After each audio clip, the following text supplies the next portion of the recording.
Hi everyone, I'm Omar Allibhoy and I'm going to show you how to cook a wonderful pork and artichoke paella. Let me run you through the ingredients. First, we have the pork in here, which it was funny enough a cutlet, and this is the bone of it. Green beans, some Spanish onion chopped, saffron, lemon for later, the artichokes, some red peppers, some chopped garlic. We have here the usual olive oil, Spanish medium grain rice or paella rice, some blitzed tomatoes, smoked paprika, and some pork stock, quite gentle. I've added already a little bit of saffron. I have my paella on high heat and I'm going to start by pouring a generous drizzle of extra virgin olive oil. And first, my hardest ingredients, in this case, the pork. I am going to use my hands as I don't want any of this onion to go in, otherwise it will burn. And that's a good example, and I'll explain the reason why I'm putting the meat first and everything else later.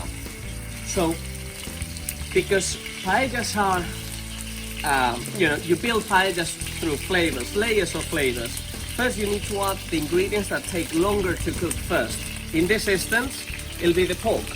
Then I will follow it with the artichokes, the red peppers, and then the remaining ingredients, which are slightly finer, and they will burn otherwise.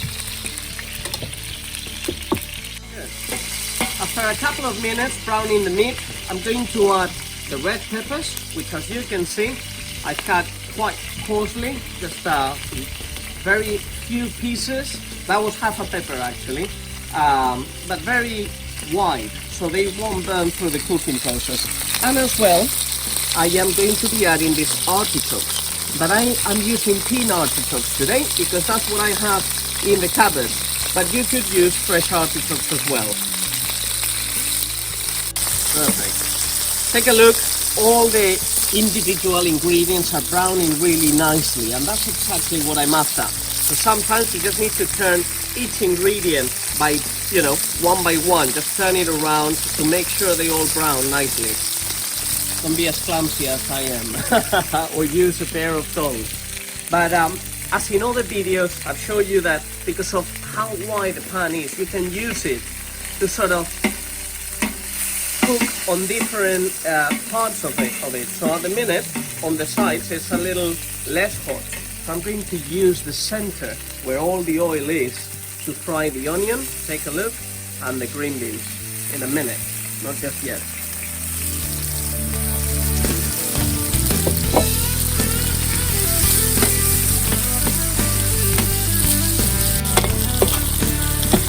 After a couple of minutes, my onion is nicely brown, it's getting a really lovely color, and the most delicate ingredients I'll add last, the green beans. And now I'm just going to stir everything together, let all the ingredients linger.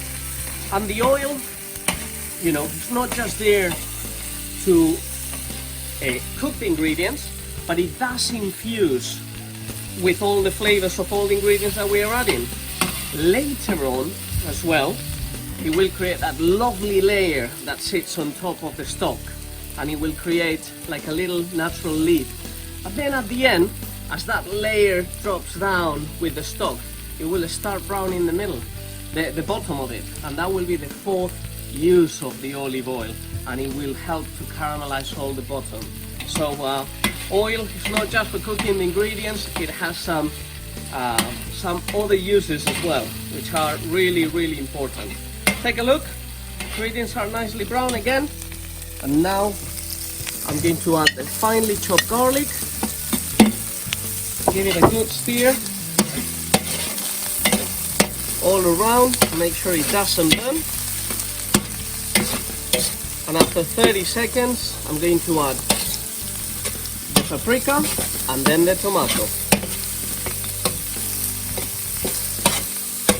And now I'm going to add about a teaspoon of paprika. Again, give it a good stir so that everything is coated and it sort of turns a bit orangey. And within 15 seconds you should be adding your tomato.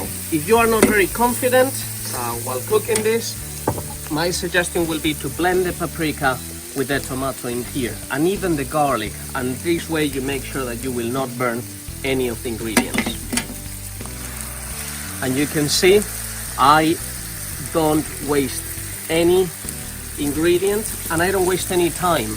I chop my tomatoes and my garlic in this little chopper, which is really efficient, and it saves you a lot of time.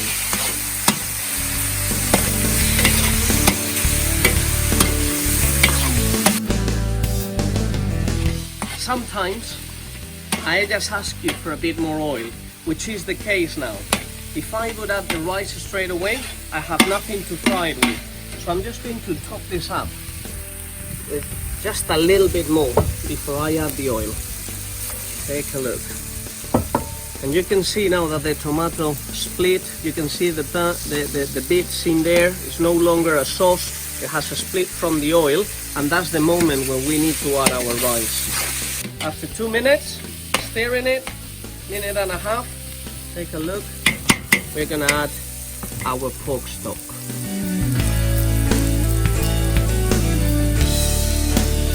Ready? Take a look at this lovely stock. Always on high heat. I'm going to make sure nothing stays behind. You see how yellow all the stocks turn when you use saffron. I never use any colorant in my cooking. I don't like it, and there's no need, and saffron is here to give lovely flavor out of everything else, and they're that lovely and iconic sort of yellowish color that most paellas have. So now over the highest heat, and we're gonna cook it as per usual, 10 minutes on really high heat, and sort of the last 10 minutes lower down. So if you are cooking this at home with your burner, just make sure that you have it on full whack.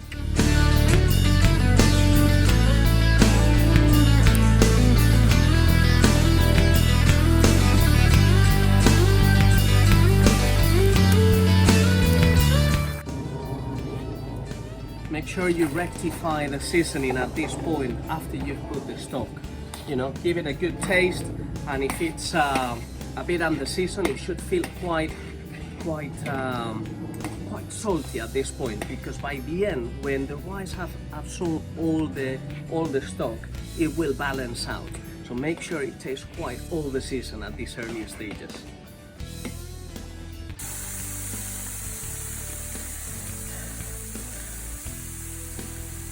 And guys, this paella is ready. You can tell the stock is being completely reduced, and the grain is looking wonderful. It took a little less, actually, 16-17 minutes, mainly because this grain was a little smaller, and I didn't tell you. You know, they can vary between 16 minutes up to 21 minutes, depending on the grain. But anyway, I hope you enjoyed. Take a look at how wonderful the paella looks, how clean as well. The stock was very, very clean, and it'll be very tasty with the artichokes, the peppers, the bits of pork, and the green beans. Ingredients that hopefully everybody can find in their local supermarket. I hope you enjoy it. I hope you cook it. And remember, don't be put off by me doing it in the barbecue. You can do it in your kitchen, just on high heat. It's just that with a sun like this, it'll be silly not to make the most of it, actually. See you next time. If you enjoyed the video, please like it, share it, and subscribe.